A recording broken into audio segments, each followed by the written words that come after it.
Peace, family. My name is Vicki Dillard, your sister with the curly braids. I'm so pleased to be with you here on African Diaspora News Channel. Please make sure you give the broadcast a big thumbs up, and share. Thank you so very much, family. Now, certainly, you all know that we who are independent, grassroots Black media, I like to call us alternative media, we have certainly been the target and the source of much angst amongst some of your Black talking heads and reporters and anchors and hosts in mainstream legacy media and cable media. Yes? Well, they feel threatened by us, which is why oftentimes they often support suppressing our voices and pushing this notion that somehow social media is more toxic than mainstream media. Mainstream media, the very ones that got us into these unjust wars. Mainstream media that has everything to do with the undoing of the Black family long before there was ever a such thing as social media. Yes? Well, very interestingly enough, former CNN host Angela Rye made an interesting confession to her co-host on their new podcast called Native Land Podcast. I want you to watch this clip. Correct. They also dragged the me for being a Democratic shield. I think all I'm saying Those is people are nuts. but I can't keep saying everybody's nuts. They're nuts if they're saying you're a shield for the Democrats. But I think, Tiff, that's their perspective. Yeah. And I think everything that's a different perspective isn't nuts.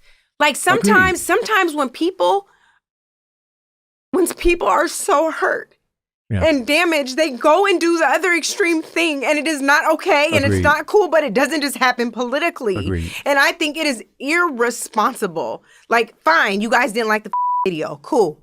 That's not the point. If we're only talking to ourselves, that little bubble is going to continue to shrink until we suffocate. We can say that it needed to be a legitimate source. Had stuff to say about when a Washington Post article came out about Black people in Detroit not wanting to vote for Joe Biden and potentially voting for Donald Trump. When the uncommitted option came out, there were 100,000 plus people that voted uncommitted. This is a real issue. In a state so that if we people lost by take 8,000 issue with votes. how we cover it, then find another option. Even if, Tiff, if you think something is nonsense, or Andrew, you think I could have found a better source, let's find that instead of being like, I'm not going to cover it. That's how we end up losing engagement. I totally agree. Literally. We're in a place now where this shit is so narrowed down and so refined, and so we're not engaging people anymore. I don't receive that.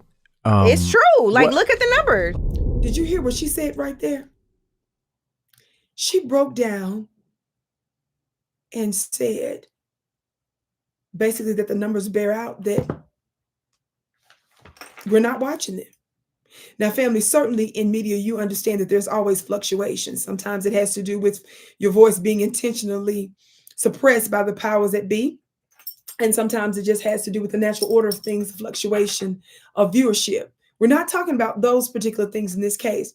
What we're talking about is the fact that Angela Rye, who is a world-known former CNN host, major following there, and she was on other large podcasts like The Breakfast Club, and very, very good friends with Charlamagne the God, one of the primary hosts there.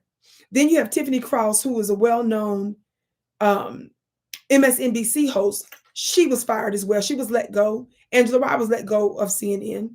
Andrew Gillum, former mayor of, I believe it was Tallahassee in Florida, was running for governor and end up losing it. The powers that be end up putting a Fed case on him.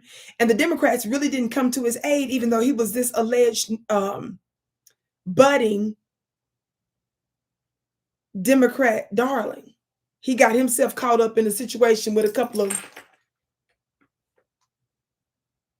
Mzungu males in a hotel scandal. We're going to leave that right there. Well, these folks came together, Andrew Gillum, that is, Angela Rye, and Tiffany Cross, at the behest of Charlamagne the God to start this podcast. Their numbers exploded in the beginning. Apparently, they've declined. And yes, you would expect with all of that wattage and visibility to the world, they collectively really should be outpacing us. With the money that's behind them, the machine that's behind them, the Democrat Party that's behind them. Yes, yes, yes, they should be light years ahead of us. But it must be understood there's a difference between having a reach and a grasp. Anything can go viral, but not everything can make a true impact in ways that matter. Are y'all hearing me? One thing about me over the years and having been on different platforms, I was always consistent. It didn't matter if it was 200 people watching me or 2,000. Always consistent. And most importantly, I actually care about my audience and the people that I'm speaking to. I give Angela credit for admitting the truth, but it is still simultaneously disturbing because guess what? Her tears formed because she's concerned about Donald Trump taking office and not about whether or not Black folks are going to receive reparations, economic justice, other forms of legal justice in terms of protections like other groups get. Will the gerrymandering stop for us? Will the redlining stop for us? Will we get true substantive criminal justice reform? She's not tripping about that. She's tripping about Donald Trump, which means she's D1 and not B1. D1 is what I call Democrat first and not B1, which stands for Black first. Somehow they still think that Donald Trump, the only thing to talk about is the fact that he's a racist. Well, Joe Biden is that.